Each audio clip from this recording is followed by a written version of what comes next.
Good evening. My name is Peter Christian Eigner. I'm the director of the Gotham Center for New York City History at CUNY's Graduate School, and it's my pleasure to welcome you all to our conversation tonight and the start of the academic and our second event this season of the academic year. If you're not familiar with the Gotham Center, as ever, I invite you to learn more about us online at gothamcenter.org, where you can find nearly 1,000 articles, hundreds of event recordings, dozens of podcasts, digital exhibits, and more on all things New York City history.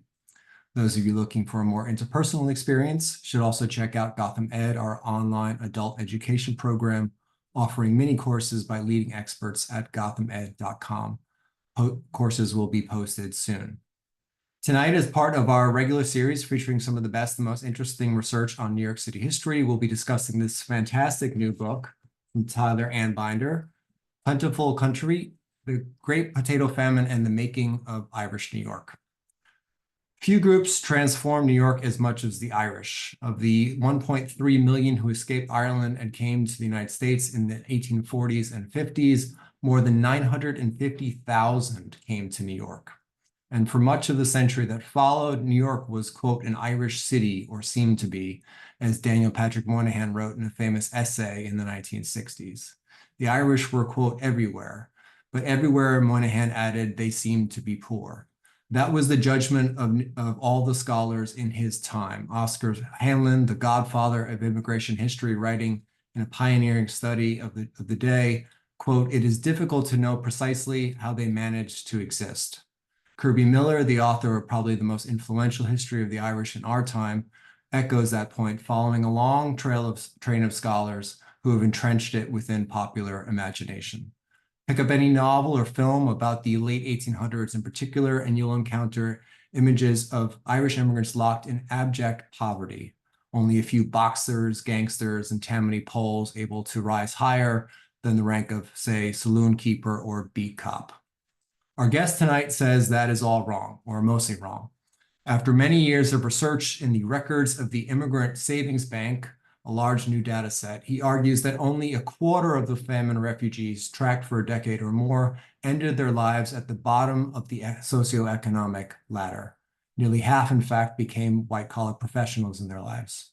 If they did not go from rags to riches in this standard mythos of the American experience, they at least made genuine, real strides. Indeed, Anbinder stresses, most of the famine refugees exulted in their new homeland, calling America, quote, the best country in the world. What emerges from this new research and the large data set on which it is built is a picture of the Irish as fervent entrepreneurs, in fact, not the backward country folk or passive victims of discrimination that one finds in so many histories. 1 in 3 died as small business owners, flipping the age-old narrative on its head. I won't say any more, but allow me to briefly introduce our guests before we begin. Tyler Anbinder is a retired professor and the former chair of the history department at George Washington University, where he taught and researched 19th century American life and published 3 award-winning books. City of Dreams examined immigrant life in New York from the early 1600s to the present and won the Mark Linton Prize for History. 5 Points, a history of perhaps the most infamous slum in 19th century America, won the New York City Book Prize in 2001, and led to him becoming an historical consultant on Martin Scorsese's blockbuster film, The Gangs of New York. Anbinder's first book, Nativism and Slavery, analyzed the role of the anti-immigrant and anti-Catholic Know Nothing Party and the political crisis that led to the Civil War. That won the Avery Craven Prize from the Organization of American Historians. He is the recipient of numerous other fellowships and prizes, but in short, let me just say it is a pleasure to welcome him back to the Gotham Center. I'm delighted as well that Kurt Schlichting could join us again, serving as moderating this evening.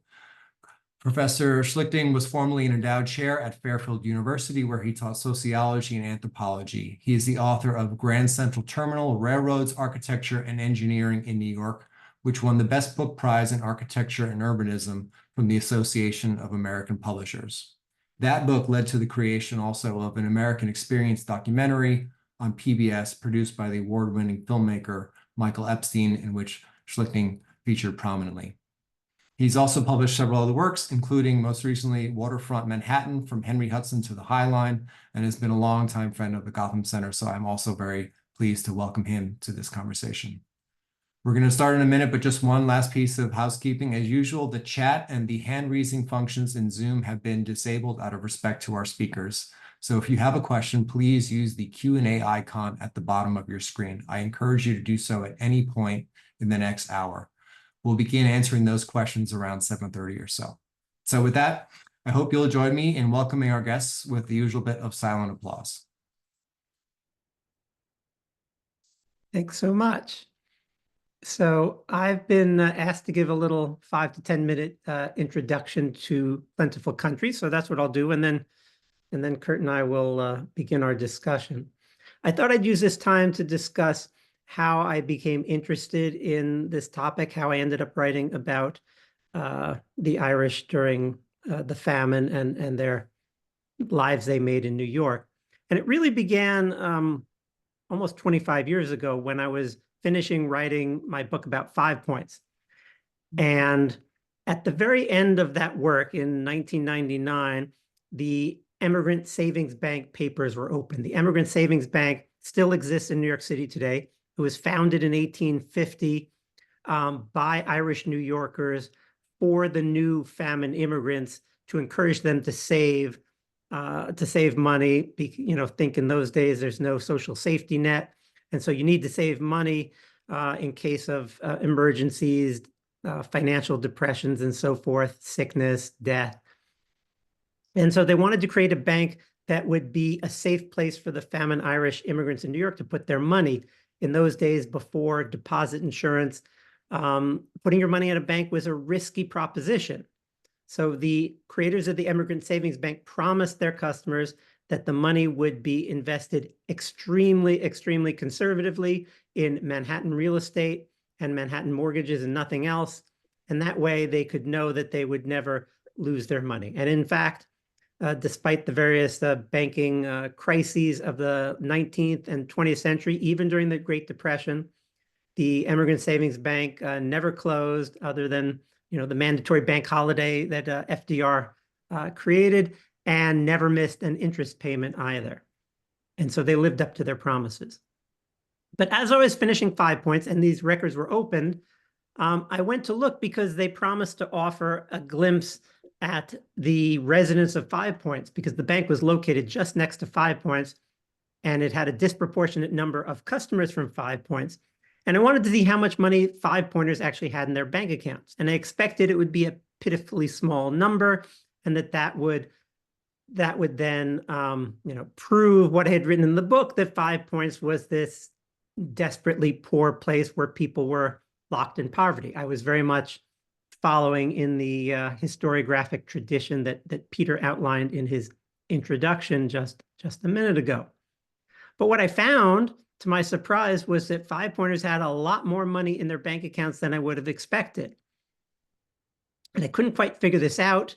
And the book was about to go to press, so I included this in the book, but really couldn't make many changes to the book other than to hint at the end that, maybe 5 points wasn't really so bad as we were led to believe.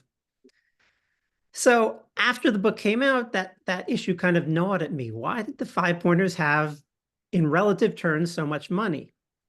And so I decided to do an article where I would focus on the records of the bank and look not just at people who lived in 5 points, but people who lived all over New York, but the Irish, and see how much money they had. And I discovered that, again, not just in 5 points, but all over New York, Irish immigrants had a lot more money than we would have expected. And in fact, the Irish New Yorkers who lived outside of 5 points had even more than those who lived in 5 points. And I wrote an article about that, and it was published in the Journal of American History, and I thought that would be the end of the subject. Peter, can you put up the next slide, please? So here's an image of the Immigrant Savings Bank. This image itself is from about 1880. So what the people are wearing there would not have looked like when the bank was opened, but the interior looked exactly like the bank when it opened in 1850 on Chambers Street in Lower Manhattan, just behind City Hall.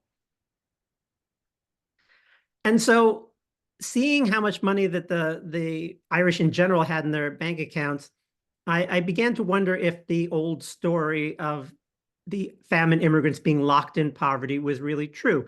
And the reason historians had argued that the famine immigrants were locked in poverty was because they were the most uneducated group ever to arrive in New York. They were the poorest group ever to arrive in New York. And they were very much discriminated against in, especially in employment. And all those things seem to suggest that the Irish would have been indeed locked in poverty. But Peter, if we can get the next slide. But what I discovered when I looked into the story more closely was that even though historians always wrote about the Irish as trapped in poverty, that in the mid-19th century, the mid to late 19th century, that isn't how the famine Irish were portrayed at all. This is the frontispiece to a pamphlet aimed at immigrants from the British Isle. And so you see on the left, there's the Irishman leaving Ireland and his hut in tatters, as I was. And then sometime later, there he is on the right, well-dressed, sitting in a fine house, and he has his own servant, in fact. And this was the kind of thing you saw over and over again. And if you go to the next slide, Peter, here's another example of this from this the period. Here you have these are four, I'm not exactly even sure what these were meant to be. They kind of look like trading cards. And there was a set of four of them. And on the left, you have, it says, here he is on arrival, Paddy O'Rourke.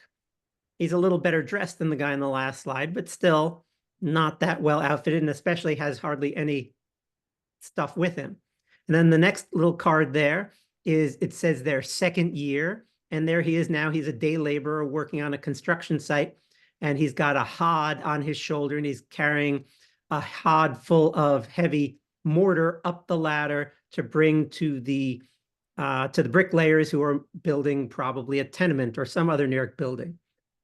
And then the next slide, the next card says fifth year, and there he is. He's become a policeman. He's Officer O'Rourke now.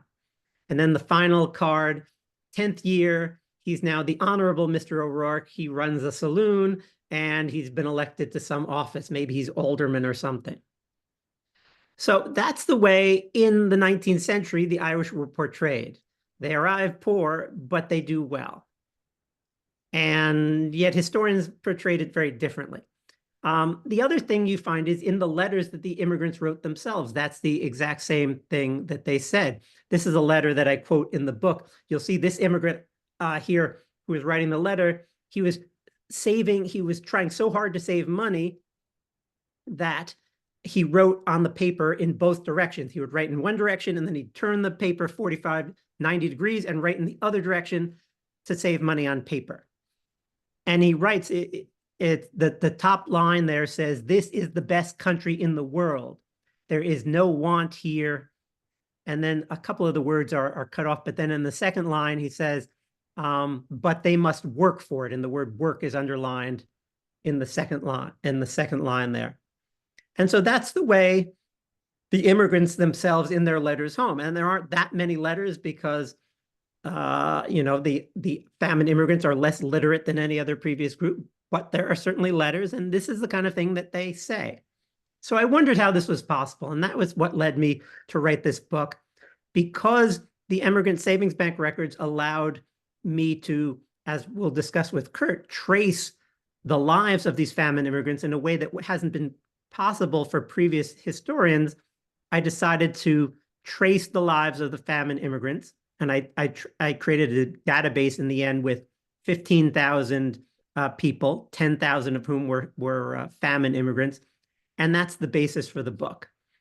So I think that's enough introduction, and now we should let Kurt lead the discussion. No, go back to where we were in the slides anyway, and we can pick up the discussion from there. Kurt? Yes, Tyler, let me ask you, how were you able to trace the lives of so many of the famine immigrants when historians in the past had been unable to do that? Sure. And Peter, if you go to the next slide, we can illustrate the answer to this. So here's why the Emigrant Savings Bank records are so important. The bank, this is a period before government issued photo ID.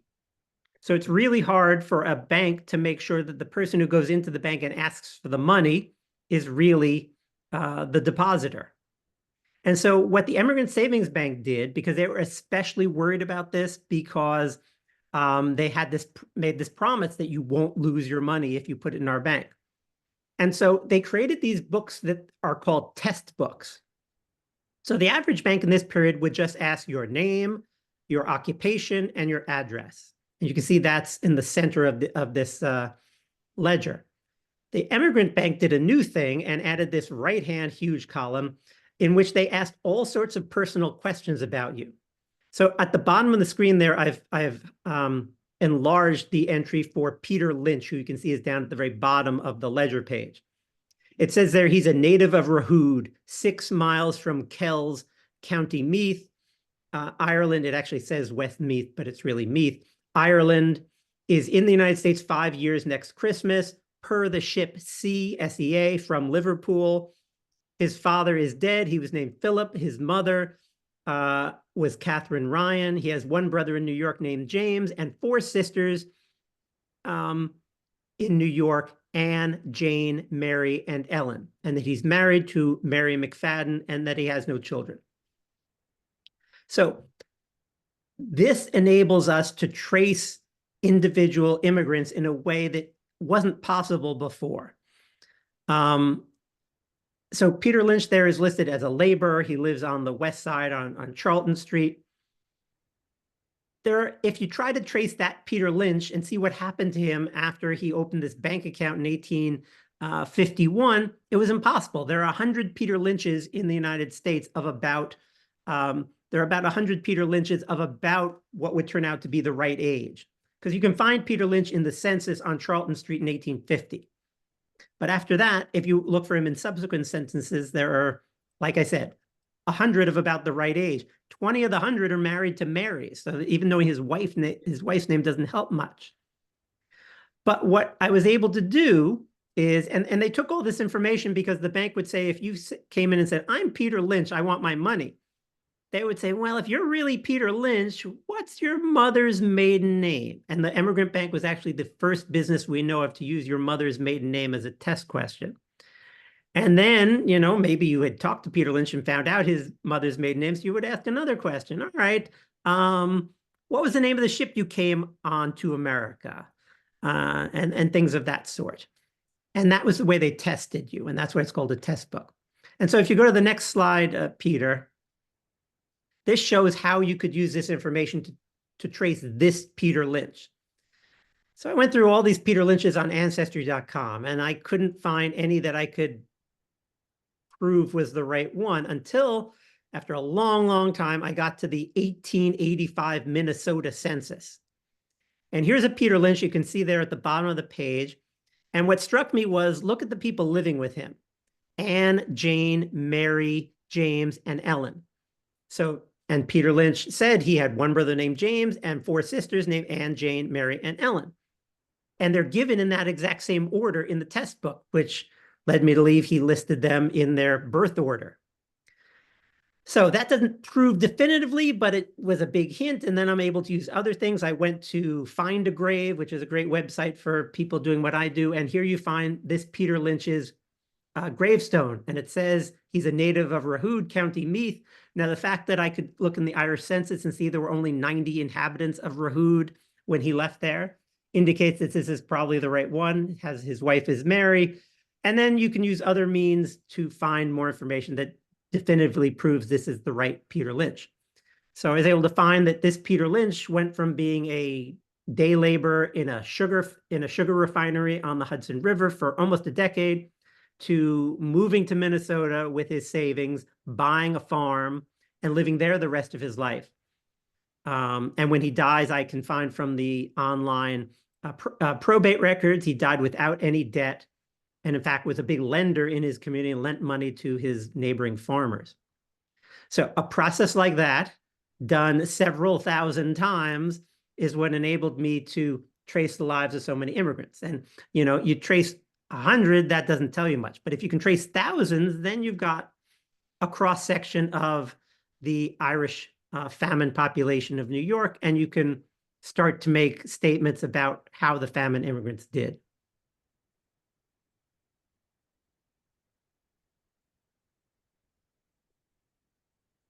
Kurt? Oh, excuse me, Tyler.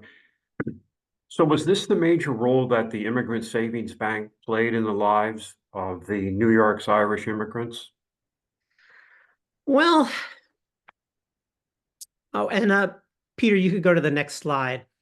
I think the role that the immigrant bank played in the lives of the immigrants was, well, what you have to keep in mind is the famine immigrants lived in tenements that did not have locks on the doors. And when I say that, I don't mean no lock on the front door of the tenement, which is true, but each tenement itself had no lock. Each tenement apartment had no lock on its door. So as a result, theft from tenement apartments was common. And so you actually find, when you look at the demographics of savings, which you can do because New York State required every savings bank in the state to provide detailed records about their depositors, you find that actually poor New Yorkers were more likely to have savings bank accounts than better off New Yorkers who could put locks on their doors, who could have safes to keep their valuables in. And so as a result, what you find is that, even in a place like Five Points, the majority of families had bank accounts. The immigrant bank was actually just, a pretty middling player in New York City banking history. There were banks like the Bowery Savings Bank that dwarfed the immigrant bank and was also a place where a lot of Irish New Yorkers would have banked. And the New York Bank for Savings was another huge bank at that time. So the Immigrant Savings Bank played an important role in helping the famine immigrants save and keep their money safe. And it's not only keeping it safe from robbers. You find, for instance, in the bank's records, in those test books that we saw a picture of before, you'll have notations from time to time. The depositor says, "Don't let her husband have any money. He's on a drunken spree again," and things of this sort. And so the bank plays an important role in not only safeguarding the immigrants' money, but also helping them achieve their aspirations. And so in the end, that was how I decided to organize the book as a kind of climb up the socioeconomic ladder. And that's why, inspired by images like this one of Pat O'Rourke on the left, I had an artist create this image on the right that showed the socioeconomic ladder of Irish New York in the mid-19th century, with the unskilled workers at the bottom, and then these various rungs moving to the top, which would be business owner, and then for a very few, doctors and lawyers. So the book is organized as a climb up the ladder with a chapter on each of these subjects that you can see on the right there. Tyler, did those other savings banks, are their records, their test books extant, or were they lost? So mostly lost. Mostly lost. The Bowery Savings Bank records are apparently somewhere, but the New York Times had an article about it a few years ago, that they were stuck in litigation, right? Because unlike the Immigrant Savings Bank, all these other banks, for the most part, ended up getting bought by bigger banks when they were in financial trouble. There was for the older people in the audience, there was the savings and loan crisis of the late 1980s. That was when the New York Bank for Savings got into financial trouble and was bought up by other banks that then got into financial trouble and were bought by other banks. And typically these records were thrown away. One of the great things about and one of the reasons the immigrant bank records survive, and they're the only major bank in New York whose records do survive, is that the bank was such a cultural institution for Irish New York that even when the bank would have normally thrown those records away, the people who ran the bank, even in the mid to late 20th century, knew the value of those records as a kind of cultural touchstone for the Irish community, and so saved them. And that's why in the 1990s, when the bank was moving out of its Fifth Avenue and 42nd Street office, rather than throw the records away, because they're 150 years old, they weren't necessary for the business, they'll save money in storage. Instead, they brought them across the street to the New York Public Library, and that's why we have access to them now. And then New York Public Library made a deal with Ancestry.com to digitize them, and so I was able to do my whole book from here in Arlington, Virginia, and not have to go again, especially during the pandemic, didn't have to go back to New York to finish working on the book. Let me ask a follow-up question. Many of the immigrants' lives who were traced in the book were active or prominent members of the Catholic Church, both in New York and wherever they ended up. What role did the Catholic Church play overall in the lives of these immigrants coming from Ireland? So that's an interesting question, and one that's really hard to reconstruct.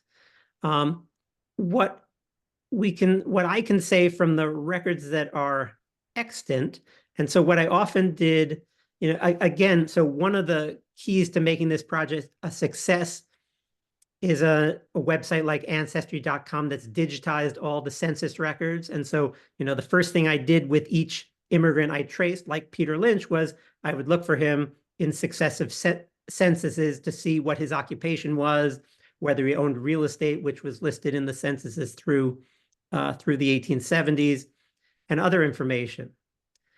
But then with the digitization of newspapers, which places like newspapers.com and so forth have done, you get all sorts of other records. And so I found that the famine immigrants were in the news a lot more than you would expect. And lots of them had, obituaries written. So one of the things you find is in the obituaries, you see the importance of the Catholic Church to so many of these immigrants, because the role they played in their Catholic parishes is usually described in detail in the obituaries. So you see what goes on with that, and the importance of the church to the famine immigrants. Even if you weren't important enough to have an obituary, almost all the people who I traced had death notices. This is something that if your loved one dies, you pay to have this notice placed in the newspaper. And the reason you do that, especially back then, was because it was considered shameful if nobody came to your loved one's funeral.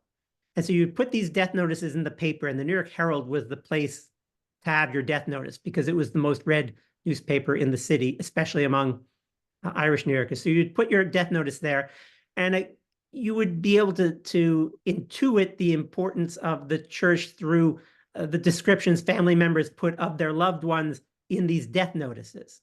So between death notices, obituaries, you see how often, the majority of cases, the Catholic Church played an important role.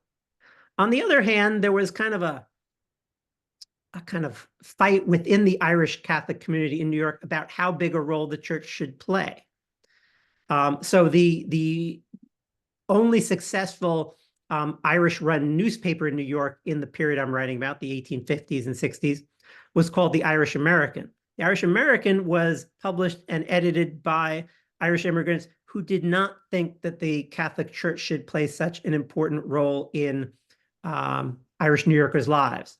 One of the big fights was, should we send our kids among Irish New Yorkers? Should we send our kids to Catholic schools for which we have to pay, or send them to public schools for free? The Catholic Church pressured Irish immigrants to send their kids to Catholic schools, in part because the church needed the tuition income to help the schools survive.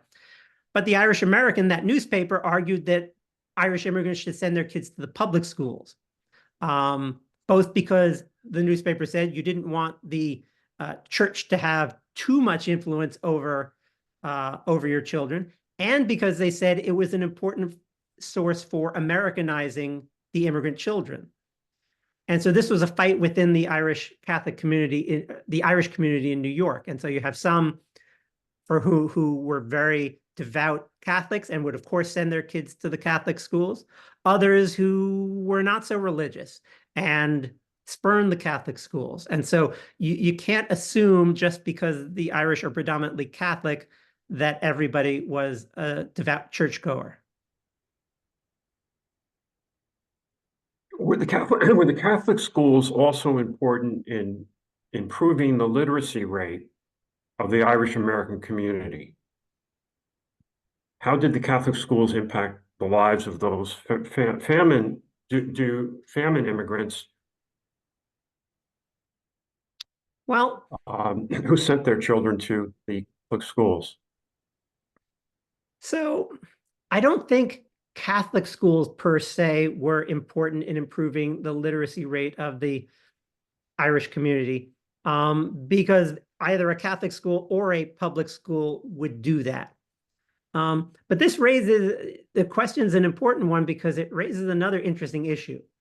So one of the reasons that historians assume that the Irish would have been locked in poverty was because they assumed that the Irish immigrants who came to New York during the famine were a cross-section of Ireland's population, which was predominantly illiterate. But one of the interesting things is that the bank required depositors to sign their name when they opened an account. And now, if you were illiterate and couldn't sign your name, you were allowed to draw an X for your mark. And so through that, we can know what proportion of the Irish in New York were literate and which weren't. We also know this through the state censuses, which were done in between the federal censuses. The 1855 New York census also lists whether people are literate or not. And what you see through there is that 3/4 of the men, of the famine immigrant men in New York City were literate, even though that proportion would have been only about 25% for all men in Ireland. So what this points out is that the famine immigrants who were coming to New York were not a cross-section of Irish society. They were, in fact, much better educated than the average Irishman in the famine era. And this, in part, I argue in the book, explains why the famine immigrants do better than we historians had expected, because we hadn't known this. And so the fact that the Irish who come here are much more likely to be literate than the average Irishman, I think helps explain they're better educated than the average Irishman. Even though the native-born New Yorkers, when they get here, the Irish get here, native-born New Yorkers look at them, see how they're dressed, see how tattered their clothes are, and say, oh, this must be the dregs of Irish society. When in fact, the famine immigrants weren't the dregs of Irish society at all. They were actually kind of the lower middle class of Irish society who had been impoverished by the famine. But these were people who had lots of skills, literacy, and so forth. Another indication that they weren't, that the famine Irish weren't a cross section is about 1/3 of them, the men who come to New York and start working in New York, are trained in an artisanal skill: carpenter, mason, tailor, etc. About 1/3 of them. Whereas the percentage of the Irish population that had an artisanal trade in Ireland would have been no more than 10%. So again, you see this is not a cross-section of Ireland coming to New York, but actually a much better educated, better trained group. So I know that got kind of away from your question, but it kind of led from that. When we look at the first rung on your ladder there, it's unskilled workers.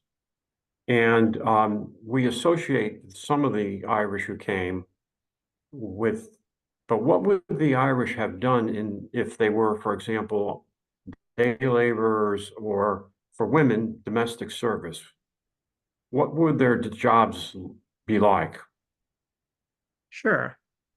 Well, if we can go to the next slide, Peter, I think one of the biggest transitions for these immigrants in terms of how they transition to these jobs, maybe we'll start with that before getting to what their jobs were like exactly, is here's where the typical famine immigrant who comes to New York would have lived before they came to America. This is a reconstructed famine era cabin from County Kerry. It's one room. It's got a poorly thatched roof. It's got, as you can see, virtually no windows. There's a tiny little 1 by 1 foot window right by the door there. And then if you go to the next slide, Peter, this is what their home looks like when they get to New York after 5 weeks on a ship. So just that transition would have been unbelievably difficult and disorienting.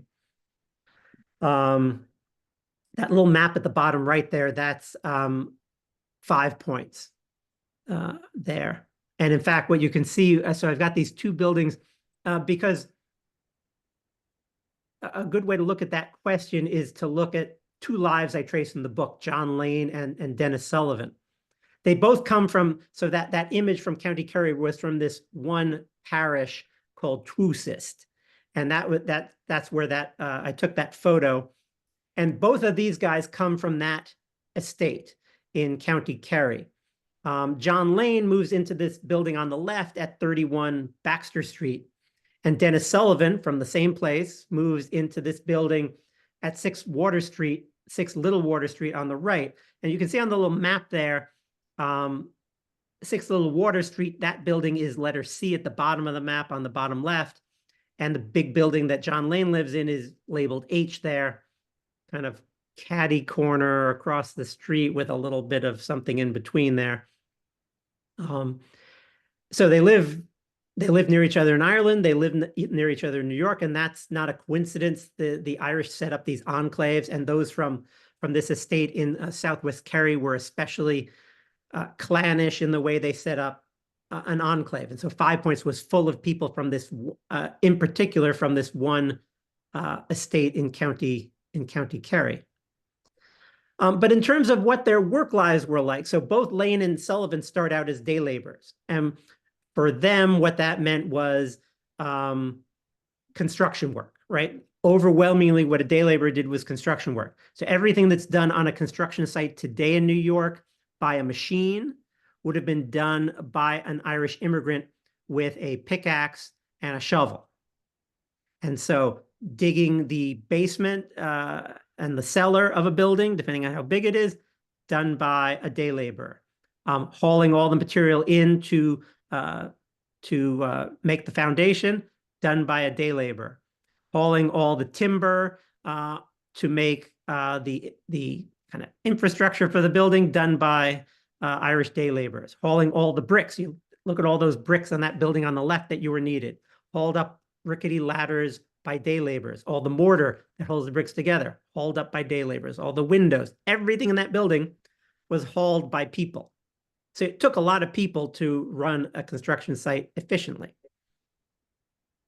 So both Sullivan and Lane start out doing that kind of work, and it's backbreaking work, and it's dangerous work because, there's the safety standards that you have today are unheard of back then. And so people die on the job as day laborers all the time. In particular, when you have a problem at your job site, your half-built building collapses. More frequently, your scaffolding collapses, your ladder falls down, you fall off the ladder, you fall off the scaffolding. So it's dangerous work. And if you get injured, you're just out of work. There's no workman's compensation, there's no unemployment benefits, you don't get paid. And that's why the immigrants thought that saving money was so important. And why what you especially see is the immigrants often, within days, weeks of getting off the boat, they open an immigrant savings bank account to start saving money in case of an emergency. Then for women, for Irish women, the situation would be different. So, about half of Irish men start out as a day laborer or something like that when they arrive in New York. 3/4 of the employed Irish women begin as domestic servants. There you're working in the household of a middle or upper class New Yorker. So your working situation is different in that you're not going to be freezing cold working outside in the summer, in the winter, I should say. You're not going to be out in the sun in the broiling heat in the summer. But you've got different kinds of difficulties, right? You're constantly under surveillance by your employer, especially the lady of the house, and you work even longer hours than a day laborer. A day laborer in those days had a 10-hour day. A domestic servant worked from before sunup until after everyone in the family went to bed. They had to make the fires and cook the breakfast before the family got up. They had to clean up and put everything out and prepare for the next day after the family went to bed. And only then could they go up to their own little bedroom. Domestic servants mostly lived where they worked. As a result, it's almost all unmarried Irish women who are doing those kinds of jobs. But then what you find, so with women though, they're Irish famine women, their working opportunities are pretty restricted. If you're going to do a job other than being a domestic servant, it's, there are rare cases, and I talk about them in the book, where women become entrepreneurs on their own. I talk about a hat maker in the book who starts with her husband's help, a hat store, and it does so well that she ends up being quite well-to-do. But more often, if a woman was a business operator, she did that after having helped her husband run the business, and then her husband dies. It was kind of considered inappropriate for a woman to start a brick and mortar business on her own, but not considered inappropriate for her to keep running it once her husband died. Though if you had children, once your male children became adults, they were expected to take over the business. So I guess that's kind of a long-winded answer. And then the final part, though, I should say, is you see the contrast to what can happen to day laborers in these two stories. John Lane, after working as a day laborer for about 5 years, opens a saloon right there in the front of 31 Baxter Street. You see those windows there in the front? One of those windows held John Lane's saloon. He starts out there. He has a saloon. He moves across the street after a while. And after 5 more years, he moves uptown. He takes his savings from running his saloon on Baxter Street, and he moves uptown. And he's made so much money in less than 10 years as a saloon keeper that he's able to buy a tenement. And he buys a tenement on the Upper West Side, not what we today call the Upper West Side, what back then, the West 20s by the Hudson River. And he rents out the apartments to other immigrants, and then he runs the saloon on the ground floor of his new tenement until eventually he's making so much money that he can retire from saloon keeping and just rent out the saloon space to someone else. Dennis Sullivan, on the other hand, never leaves 5 Points, never stops being a day laborer for 30 years, and lives in 5 Points until he dies in the 1880s, having never been anything but a day laborer.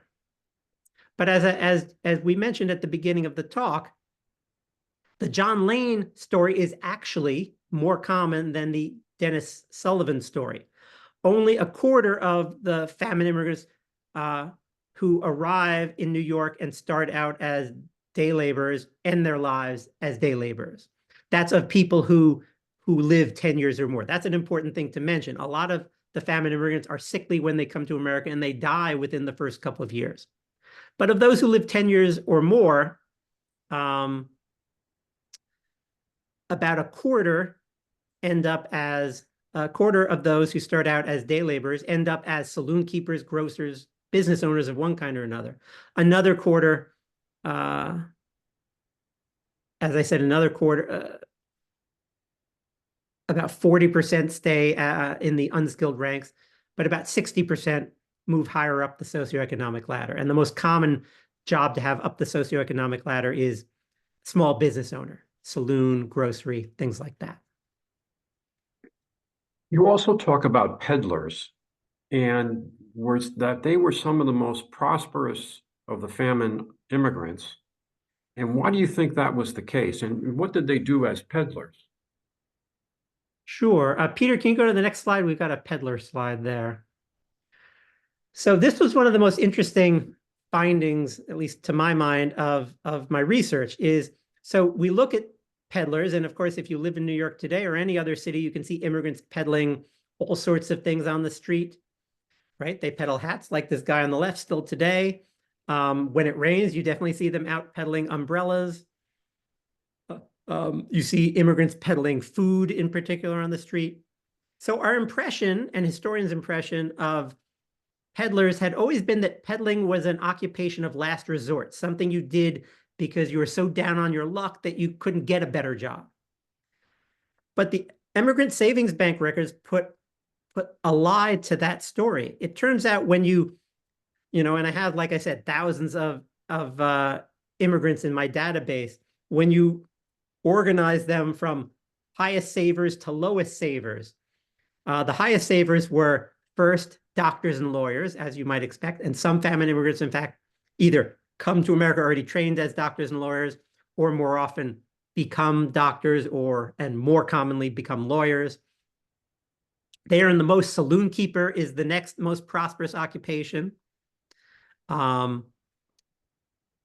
Policeman turns out to be the group with the next highest savings.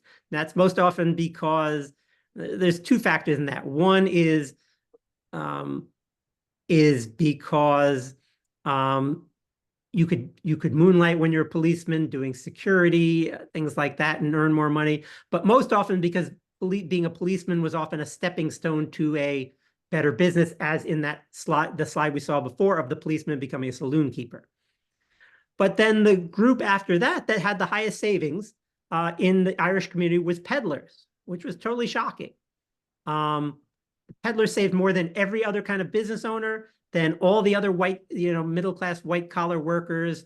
And so that I found very shocking. So it turns out that, the peddlers dressed down in part on purpose to get some sympathy from the people on the street to try to make a sale. But peddlers have very low overhead. They can buy very cheap goods, and they can undercut the brick and mortar businesses. So it turns out peddlers do very well. And they sell all kinds of things, to answer your question. Food in particular, clothing, going door to door, all sorts of things. Pretty much anything you could buy in a store in New York, you could buy a little cheaper from a peddler. And if you lived in an immigrant neighborhood, there were even more peddlers offering their wares than other places. Well, I think another surprising finding of yours was that so many of the famine immigrants eventually started their own businesses. And how were they able to do that, given that they didn't arrive in America with much money and encountered obstacles, many obstacles, prejudice, and how were they able to then run their own business, make that transition? Sure. Peter, why don't you go to the next slide? We can talk about some business owners. So how were they able to do that? So there's a couple of factors. First, back in this period, the amount of capital you needed to open a business was not as big as you might expect.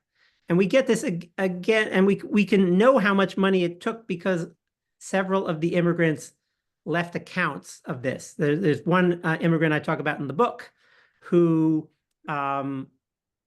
he ran away from home from County Cork at age 17 and came to America. He ends up becoming a successful wholesale grocer, selling grocers' wares to retail grocers. And he leaves an account. He gets interviewed late in his life by a business journal. And they ask him, how did you get your start? And he tells. And he says he was able to open his first grocery. He worked for a while as a clerk for a grocer. He had been the son of a grocer in Ireland. So he knew the business. He knew how to, what was expected of a grocer's clerk. He starts working in New York. He finds the pay is so low. So grocer's clerks, it's, white collar, you're not getting dirty, you're inside.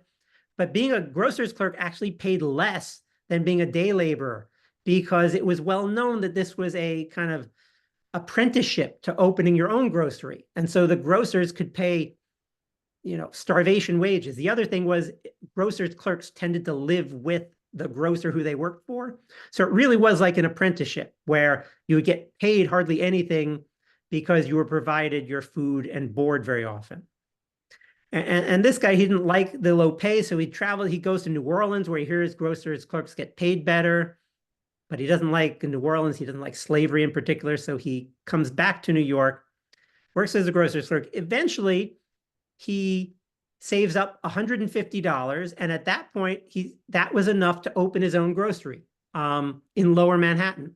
And he says that in his memoir. And you might think, well, maybe he's exaggerating, but you actually can look in his Immigrant Savings Bank account ledger, and you can see that when he gets to $150 of savings, he literally withdraws the $150, and it's right at the date where he reports opening this grocery. And you can see in the city directories that now he's a grocer.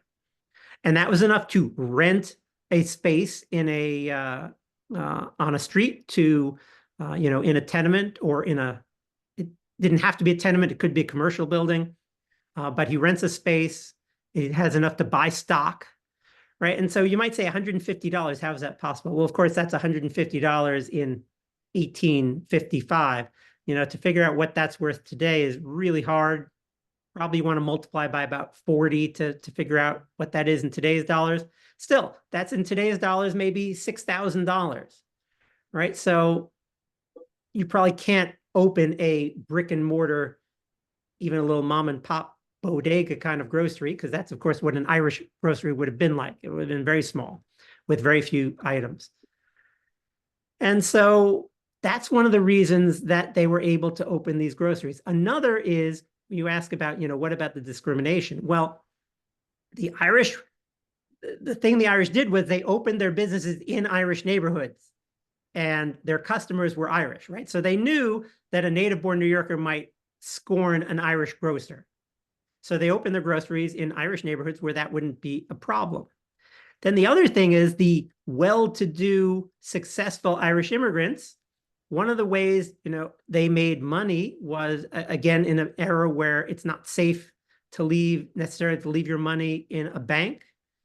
And you might say, well, why couldn't you put it in the Immigrant Savings Bank? Well, the Immigrant Savings Bank would only let you put up to $500 in your account. And so if you're a successful person, you wanted to diversify your what you did with your assets. And so one of the things you did was you lent money to other immigrants.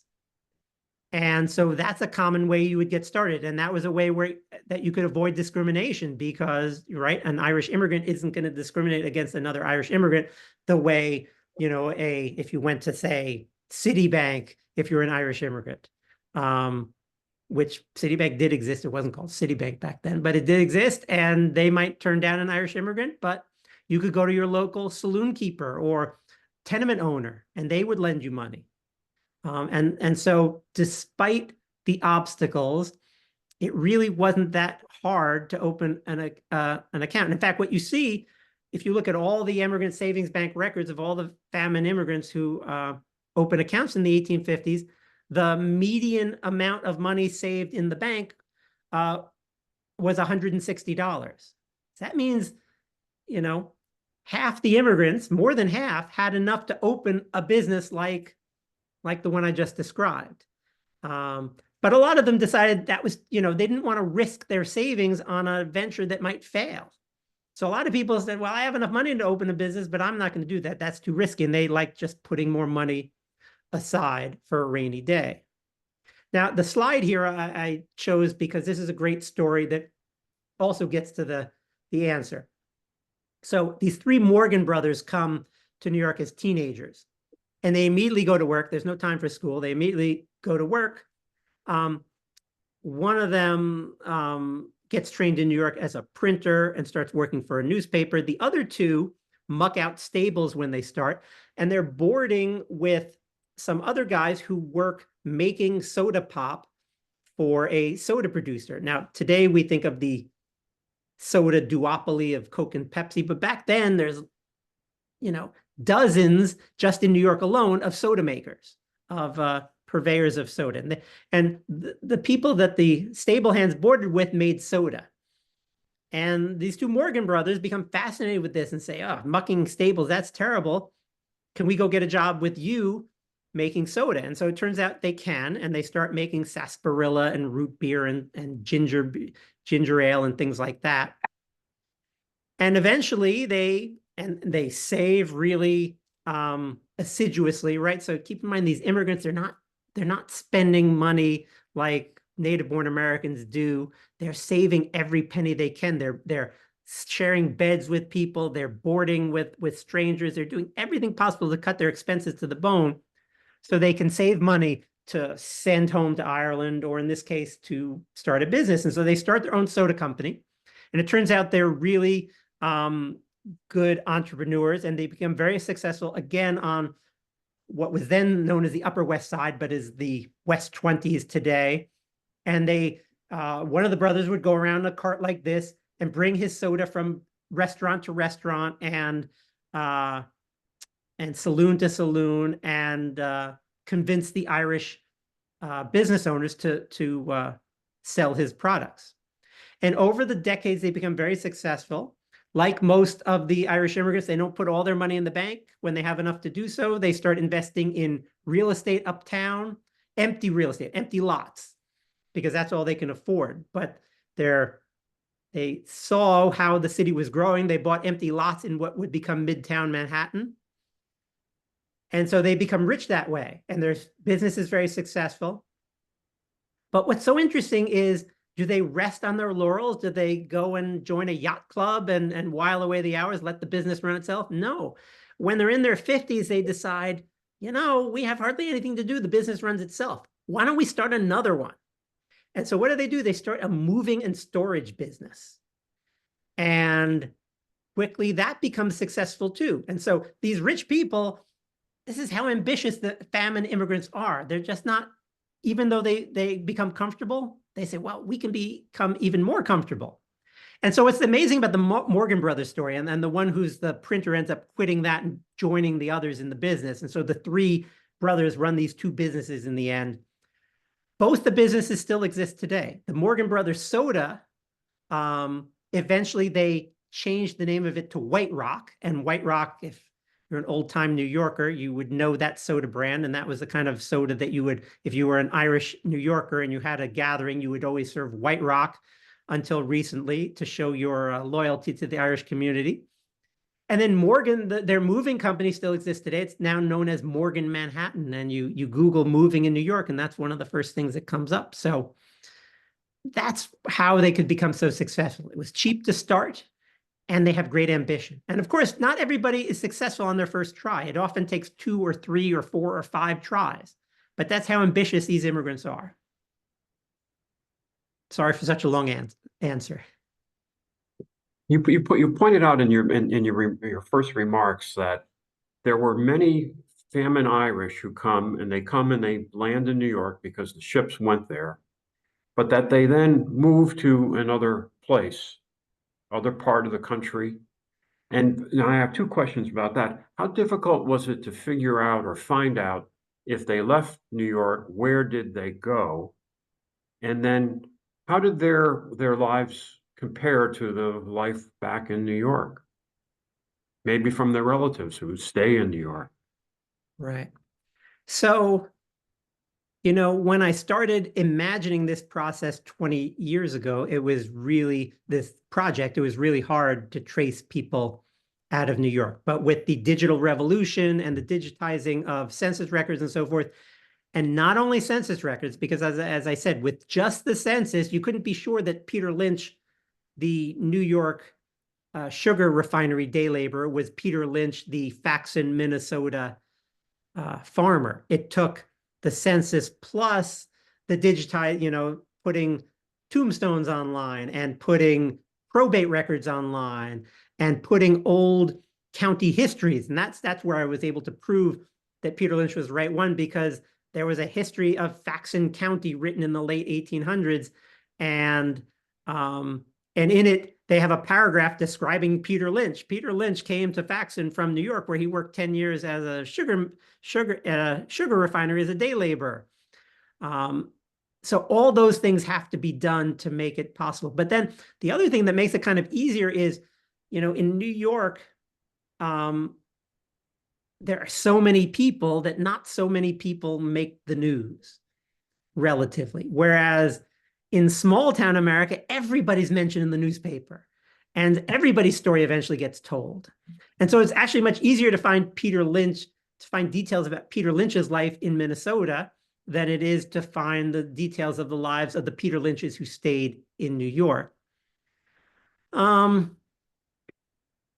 So it turns out it's not so hard as you would have thought. And one of the reasons that historians got the upward mobility of the famine Irish so wrong is because, when they first started getting interested in this subject in the 1960s and 70s, they started looking at census records. But, the famous example was this study done by this guy, Stephen Thernstrom, who studied Newburyport, Massachusetts, this relatively small place. And he looked and saw what people in Newburyport were doing 10 and 20 years after the 1850 census. And he said, well, the people who stayed here kind of, didn't do too well, but we don't know what happened to all the people who left. They probably, he said, did worse. They were probably just wandering around. They were so poor, they just wandered around the country without any resources. But it turns out what the digitization of the census records proves is actually it's the opposite, that Horace Greeley was right when he supposedly said, go west, young man. That's where the opportunity is, because you find that the famine immigrants who left New York actually financially did better than the ones who stayed. And one of the main reasons they did better was because it's much easier to buy real estate outside of New York than it is in New York City, as all your viewers, as all the viewers of this probably know. And so you move west, you can buy real estate, and real estate is the surest way to accumulate generational wealth for Irish immigrants, right? You can drink away your profits of your saloon. I have one guy in the book who becomes, addicted to gambling and gambles away all his money, even though he's very successful and at one point lives in a mansion and dies in poverty because he gambles away all his money. But you buy real estate, it's really hard to lose the real estate. And so that's one of the reasons that leaving New York, those immigrants who left New York actually did better even than those who stayed.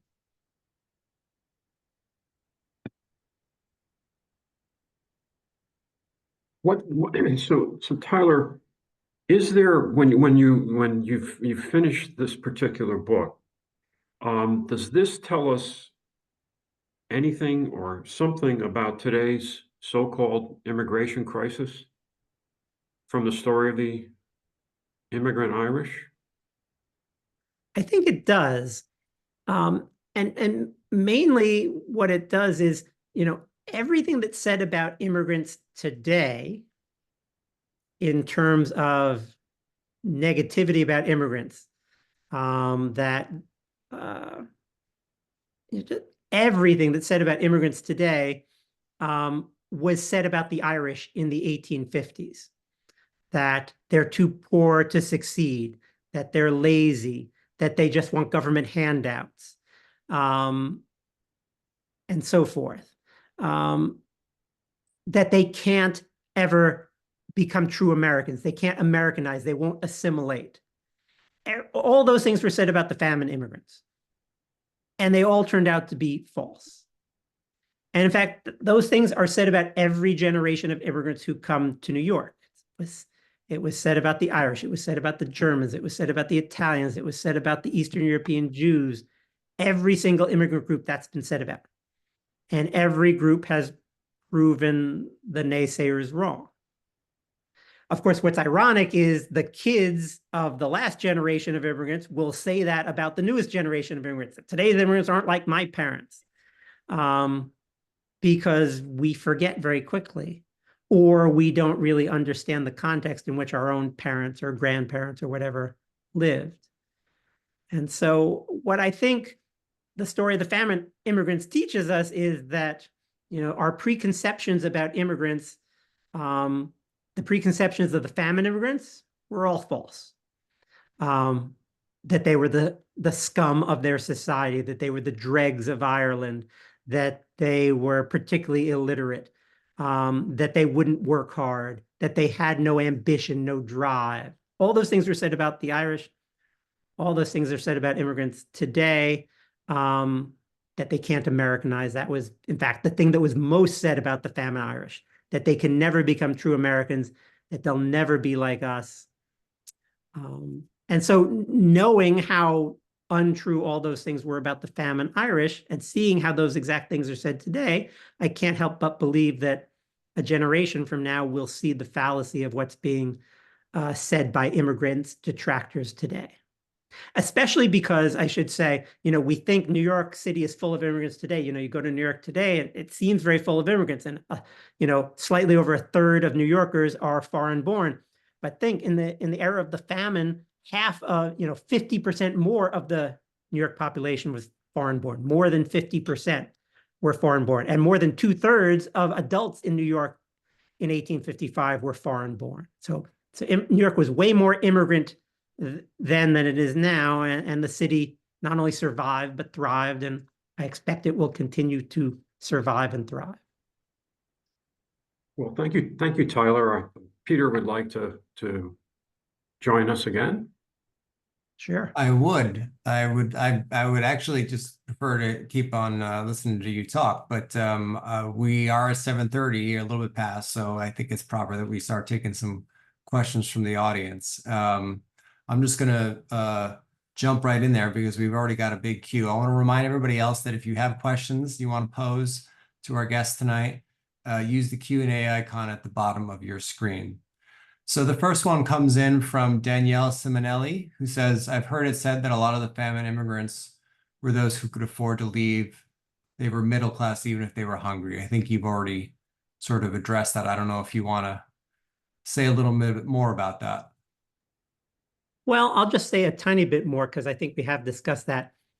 What's interesting is in Ireland, that was totally recognized at the time. The newspapers all over Ireland complained that, that people, the way they just, one called it the pith and marrow of the population are leaving. The people of substance are going and only the poor are remaining behind. And so this was well recognized in Ireland. But it wasn't well recognized in New York, and New York newspapers constantly complained that we're getting the dregs of Ireland, the poorest of the poor. And this was just totally not true. Every once in a while, so John Lane and Dennis Sullivan, for example, they were pretty poor, and compared to the other Irish immigrants, they got to New York because their landlord paid for them to leave, because he paid such high taxes. Because what the British eventually did was said that wealthy landlords have to pay for the sustenance of their tenants who can't afford to feed themselves. And so some wealthy landlords sent their poorest tenants to America. But that amounted to maybe 1 in 20 immigrants coming to America. So not a very substantial amount. I think you already addressed this too, but Sue Goldman asks if there was a minimum deposit required for the bank. There was a minimum deposit required, $1. So not a very high minimum at all. John Allen says that he had an ancestor too who lived in the Lower East Side, but apparently never opened accounts with the bank. He asks, if an immigrant couldn't write, I suppose he could still answer the test questions. Do you know what percentage of immigrants were literate as opposed to how many might have opened accounts and eventually lived comfortable lives? That's kind of two different questions, I guess. Yeah. So the percentage that are literate, like I said before, 75% of the Immigrant Savings Bank's customers were literate. Of the men, about 55%, about 50% of the women were literate. I have the exact figures in the book. Not sure I'm remembering those are the men. The men, I know that's exactly right. The women is somewhere around 50%. So, but yeah, you could open an account even if you were illiterate. You could answer those questions. And the test books often say this guy has a really thick accent, or this guy can't speak English at all and gave his answers in Irish. And so to be a clerk at the bank, there had to be clerks at the bank who could speak Irish and deal with the customers who only did that. And then I think I kind of dealt with the question of what proportion were successful already. Yeah. I should say the book has lots of detail about that. It has charts, it shows percentages, but that's really hard to do in a talk like this. Sorry, we had to pause for the fire trucks there. Another question comes in about use. A lot of these folks have already been sort of doing similar work on their own ancestry. Michael Landis asks a question about census records listing huckster as an occupation and whether you know what that means. I would also like to know what that means because I found a little bit of that in some of the work I did. Absolutely. A huckster is just a peddler, someone who, so today that has a negative connotation as like someone who, defrauds people, takes advantage of them. But no, in 1850, a huckster is just a synonym for peddler. Yeah. Juliana Monte asks, is the bank data potentially biasing your sample? Because they're perhaps the kind of person who is more careful to open, who's more careful and would therefore open a savings account. How can we be sure it's a valid representation of the feminine immigrants at large? Right. So that's a great question and an important question, and one I go into in the book in great detail because that's the first thing any academic asks and lots of other readers ask. So, like I said, if you want all the details, you can get them in the book. Let me give you the short answer. So there's a couple of ways that I went about checking to see if the depositors were a fairly representative sample of Irish New Yorkers in general. So, the first easy thing you can do is you can just look at the occupations. Are the occupations of the depositors similar to the occupations of all Irish New Yorkers, which you can see in the census, for example? And so what you find is they are very, very similar. They're not exactly the same, but they're very close. So the Emigrant Savings Bank depositors, 45% of them, when they open accounts, are unskilled workers like day laborers of the men. In the census overall, in 1855, 50% are unskilled. So 45% versus 50%, that's close. So what I do to make sure that doesn't bias things, the fact that the bank has 5% fewer unskilled workers than the overall population, is everything I do per group. So when I never talk about the depositors as a whole, other than I did, just for simplifying things here, for this group, I said, overall, the median savings was $160. But in the book, I talk about the median savings for day laborers and the median savings for all the groups. So that's one thing you can do. But what's happened recently is, and then another thing you can do is you can look and you can say, all right, what percentage of once you have these digitized records, you can look and say, okay, what percentage of the bank's depositors ended up owning real estate and then take a sample from the census and follow them and see what percentage of them ended up owning real estate and see whether that's similar. And again, you find that that's fairly similar.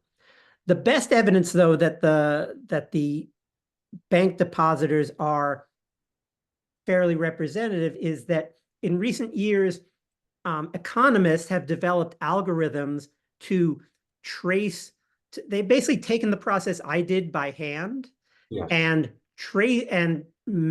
automated it and used it to trace through the censuses, not just several thousand like I did, but hundreds of thousands, in fact, millions of Americans over the course of their lives.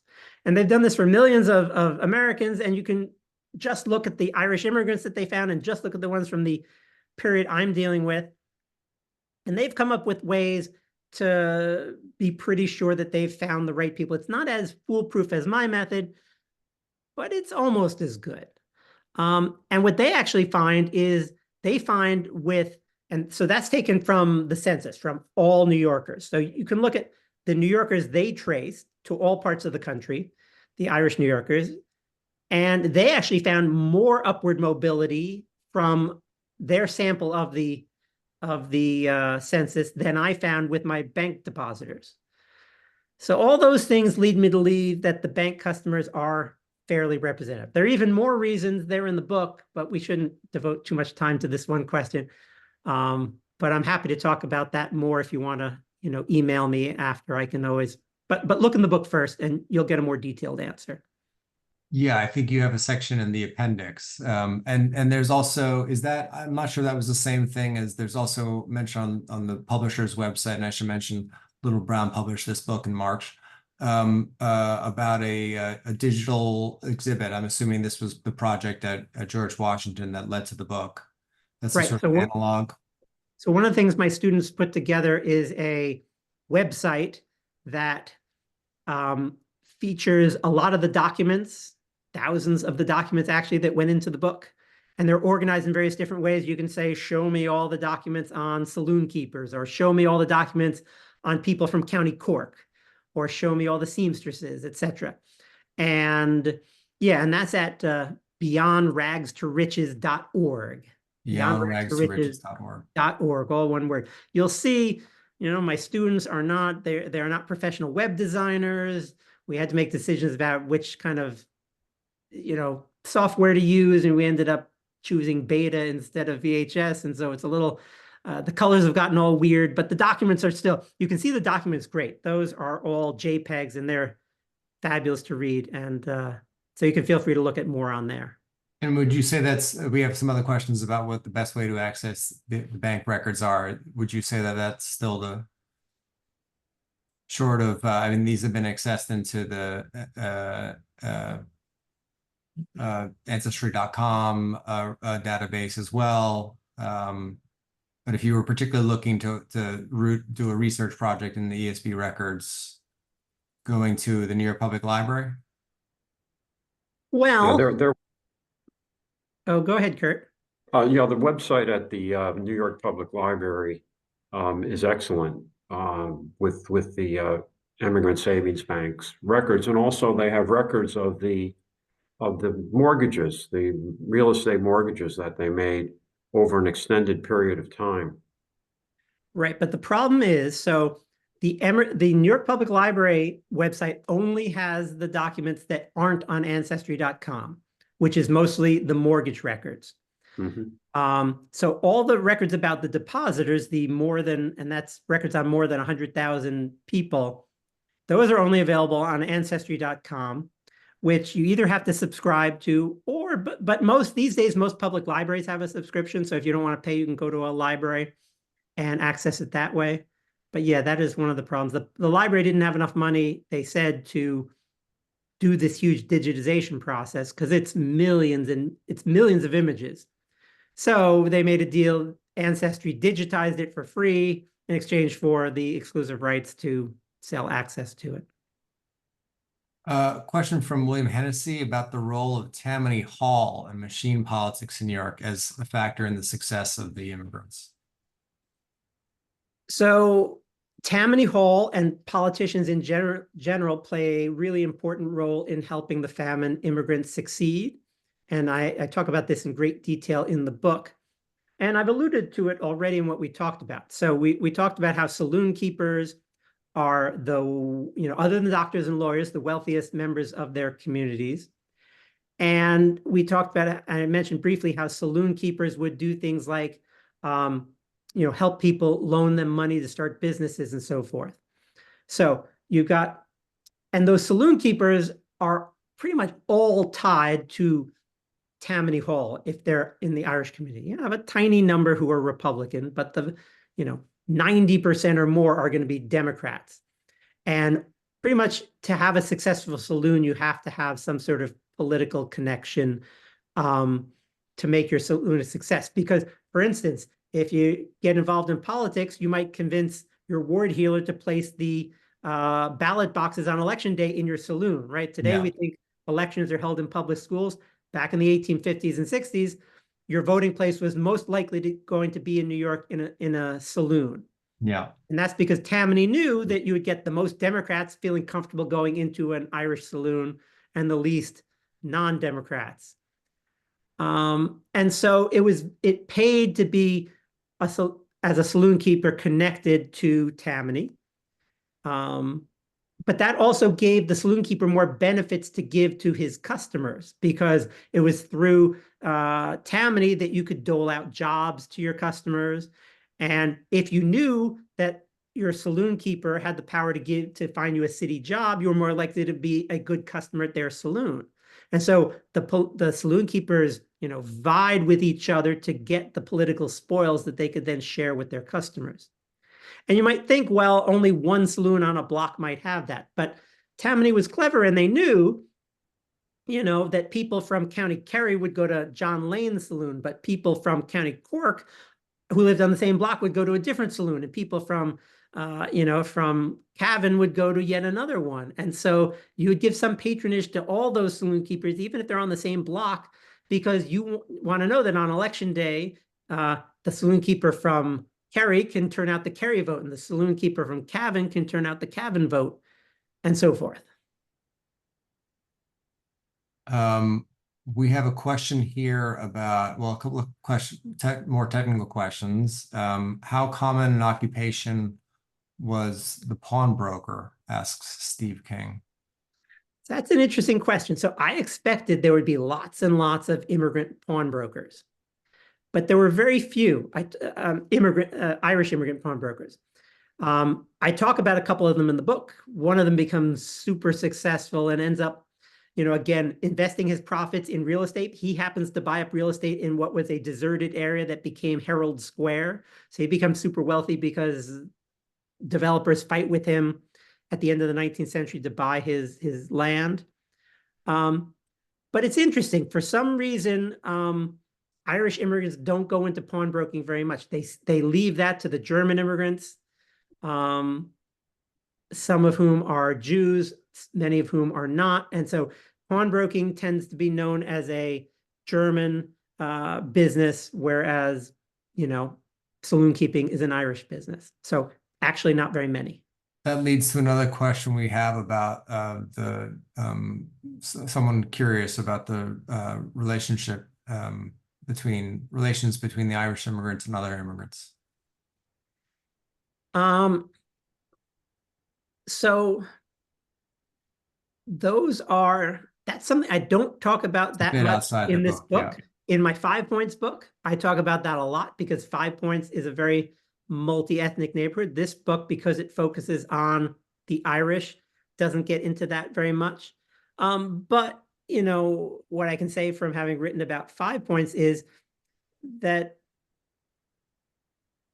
you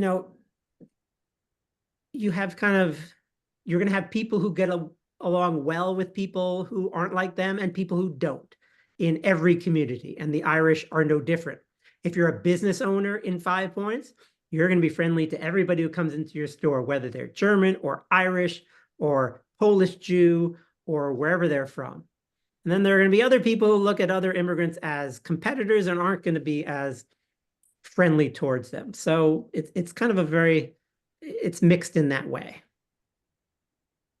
Gary Katz has a question about how strong the culture of banking was in Ireland. I think you have a couple of comments maybe in the beginning about it. I can't remember now, but sure, these folks we're talking about, especially the lower middle class or middle class folks, especially maybe before would have had similar stories in Ireland, or is there something about the US context that's different? Right. So economic historians have written a lot about Ireland's savings banks in the period before the famine.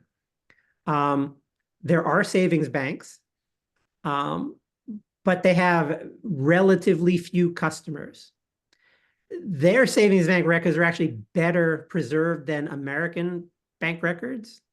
And so we can look and see, I can look and try to find whether people who come from because the bank records tell us exactly where the immigrants come from, right? Not just what county they come from, but what parish in that county, and not just what parish, but what town or village.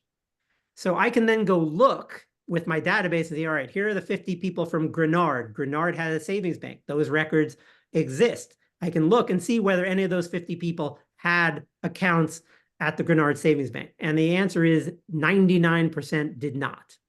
So the banks exist, but people in Ireland have very little cash, right? This is still more of a barter economy than a cash economy for, not in the big cities, obviously, not so much Yeah. in the northeast of Ireland, but in the part where most of the immigrants are coming to New York from, they don't. So they know about savings banks from having known there's one in the big town, but they don't have very much experience with them.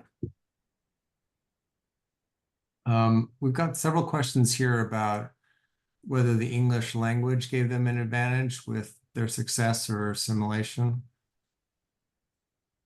I don't know if you want to. Sure. It certainly would have given them an advantage to some extent, absolutely, compared to, say, a German immigrant. So you look in the same, in the same period, the other big immigrant group in New York is Germans. And Germans are much more have to stay within Klein Deutschland, which is, what's now basically the Lower East Side, for their pursuits. They're not able to spread throughout the city as often as the Irish. With the Morgan brothers starting a business, in the West 20s, that's far from 5 Points. That's far from, the Lower East Side where they're Lower Manhattan, where the Irish are most concentrated.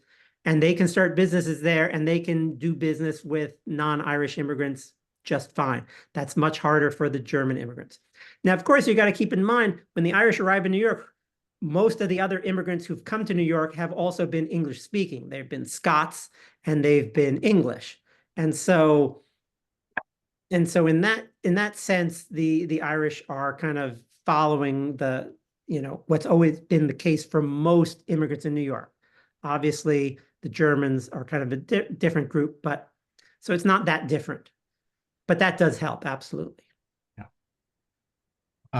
We have a couple more questions here, but we are more or less up against our end of our 8 o'clock deadline here. And you've been going for a long time, Tyler. So I think I'm going to take this moment and just say, I encourage everyone to go out and purchase this book. It really is not just, built on really sort of provocative, eye-opening research, but it's very well written. You've probably gotten the sense from listening to Professor Anbinder speak tonight that he also, this is not sort of a super wonky book. It's a very human book, fleshed out with stories of these characters that he traces. It's very good reading. So I encourage you all to go out and buy it and let us know what you think about it. Tyler, thanks so much for coming in to speak tonight. Kurt, as always, thank you for, it's great to see you. Thank you for your questions. I want to congratulate you, Tyler, on the book. And I hope you enjoy the rest of your evening. Sure. Can I just mention, if you didn't get a chance to have your question answered, you can just email me. My email address is easy. It's my last name at GWU, George Washington University.edu, and I'm happy to send you an answer that way. Very generous, very generous. I hope you all will join us. We'll be meeting again at this Gotham Center channel in a couple of weeks to discuss another book. You can find all of our events on gothamcenter.org, and I hope to see you there. Thank you so much for joining, and I hope you all enjoy the rest of your evening too.